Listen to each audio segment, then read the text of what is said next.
With the Resident Evil 2 remake being both a critical and commercial success, it's definitely been good news for survival horror fans. Capcom has been trying to mess and reignite the formula of Resident Evil now for several years, following the commercial and critical failure of Resident Evil 6, and while being critically well received, Resident Evil 7 didn't earn as much money as they were hoping for, at least with earning reports that came out after the game's launch. With the remake of Resident Evil 2, a lot of people were just a little bit excited about it following the E3 announcement. The idea of once again returning to that game was pretty exciting, but a lot of people were thinking this was going to be Resident Evil 2, HD graphics, call it a day. But as word began to spread that this was going to be a top-to-bottom, almost restoration of the design and remaking it, things started to take off. And with the game's release last month and the one-shot demo that came out, fans and critics were very excited to basically get a modern Resident Evil 2 experience. And one big part of the redesign has to be the reintroduction of Mr.X. And yes, I have seen the Mr.X gonna give it to you meme already plenty of times. But Mr.X in the original Resident Evil 2 was something that a lot of people may not even knew about or even knew that it existed. If you didn't play either game, in order to see the full Resident Evil 2 experience, you had to play it technically 4 times. You play first as Leon in his A story, which unlocks Claire's B story, which is basically what Claire's doing while you're out and about with Leon, and then vice versa. And Mr.X would only show up in the B story. So for a lot of people, they never even saw this character, or maybe even know about Hunk or Tofu. But with the remake, Capcom decided to make Mr.X a primary character in the story throughout all versions, and gives us another example of a type of design I like to call an alpha antagonist. And the last time we spoke about this was with Alien Isolation. And it really is a good example of elevating horror design. And for today's critical thought, I want to kind of spend some time talking about how to get the conditions right for an alpha antagonist, and then we'll try and switch to some game footage, if I have any, about these kinds of horror discussions. But typically when we talk about an enemy in a horror game, they are pretty much designed to be a limited threat. You kill a zombie, you kill a licker, ghosts, whatever. And this eventually becomes a bit boring, and why many independent games went away from having any kind of engagement and it just becomes more about stealth, such as with Outlast, Five Nights, Slender Man, and pick any other indie games you can think of. And as we've said before, those kinds of games are not what I like to play. I like that there has to be some kind of engagement with the enemy. And that's where this idea of an alpha antagonist comes in. They are the Freddys, Jason, Pinhead, although we haven't seen Pinhead in a video game yet. But in order to get an alpha antagonist in a game, there has to be several key considerations in there. So the first one is very simple. You must be able to fight. So that kind of takes Outlast out of the running, I guess no pun intended there. There has to be some way of engaging with the threats that are coming after you. And the key point about an alpha antagonist is that you can hurt them, you can stun them, but you can never permanently get rid of them.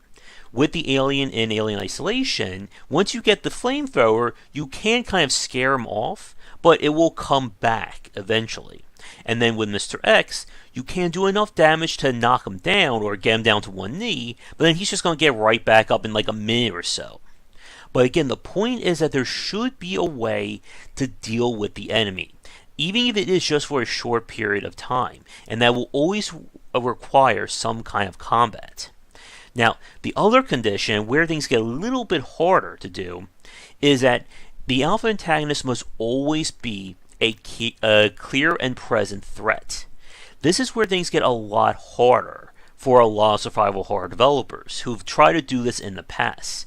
And that's the fact that the enemy has to be constantly or even just passively stalking the player.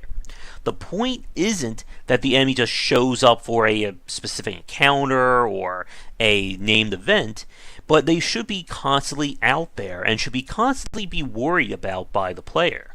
This is why Pyramid Head, despite being one of the most iconic horror enemies in a video game, doesn't really count as an alpha antagonist, because he only shows up at set points and then he's gone, and you never have to worry about him until you get to the next situation. With Alien Isolation, that xenomorph was chasing you constantly, and on the higher difficulties, that thing would just be on you almost all the time if you weren't careful. And with Resident Evil 2, from what they've shown, that with rare exception, he will chase you as long as he knows or generally knows where you're at, until you either stun him or break line of sight enough. Now, the exceptions are that there are a few rooms and specific events that he will not follow you through, which I don't know exactly, I'm not going to say for obvious spoiler reasons. But again, the point is that you should be always aware that that enemy can be around. And if they're not, then you lose that sense of threat and that active presence. Now, it does get very tricky to balance that, because if you're in, like, let's say, a completely isolated room trying to solve a puzzle or dealing with something else, it can become very frustrating for the enemy just all of a sudden just like come through the wall or drop down from the ceiling and kill you. Because again, an alpha antagonist cannot be permanently dealt with. And if you're fighting normal enemies at the same time, you are very much a SOL if all that happens. Now, despite the popularity of Resident Evil 7, of Resident Evil 2 and Alien Isolation, it's still very hard to design alpha antagonists. And the reason I was about to bring up Resident Evil 7 was that the game kind of was on and off about how the Baker family worked. The husband would chase you for pretty much the first quarter of the game, but it was still relatively easy to lose him. And he was also designed to show up at key points, such as if you went into the bathroom upstairs and then turned around, and of course the chainsaw battle. And again, it's kind of like a minor version of the alpha antagonist, and why Resident Evil 7 kind of got less engaging the further you played, as those characters kind of disappeared. But with that said, I'm going to try to switch to some game footage, and we'll talk a little bit more about the evolution of horror next. But as always, a quick word to our Patreon backers. Thank you to our Patreon backers, and if you'd like to continue this discussion on game design, check out our Discord channel, linked down below. With Outlast, I decided to use this game as our footage here because we've already used Dead by Daylight and Resident Evil. But as we said in the first part, the game kind of gets half the formula right for having alpha antagonists. And one interesting aspect I wanted to touch on is the fact that you don't typically need to have tons and tons of combat in order for there to be an alpha antagonist. The examples that we brought up in the first part did have normal or common enemies to face off against. But if you can design an enemy who is unique and can be that active threat for the player to deal with, that can lead to those conditions for an alpha antagonist. Such as with a game like Outlast here. Even though we are only dealing with a few, I guess, quote-unquote named individuals, if we could stun them, if we could do something to even just partially stop them for a few minutes, that could lead to that nature of fight or flight design. And that is an essential part of having an alpha antagonist. That the player needs to understand that, can I deal with this guy now, or do I just get the hell out of there? Now, another major part about this is making sure that the player has different avenues not only to explore, but also, again, to limit, essentially, event triggering. That if I always go into room A, the enemy's going to walk through the door 2 seconds later. They should always be stalking the player. And there's been, I think, GDC videos and discussions about Alien Isolation in terms of how they handled the AI for the Xenomorph, and how it kind of always knew where the player was, but they would essentially turn off certain aspects in order to kind of dumb him down or make sure that he doesn't just automatically stalk you. Now, as you can see right here with this guy, every time I walk back here, the enemy doesn't follow.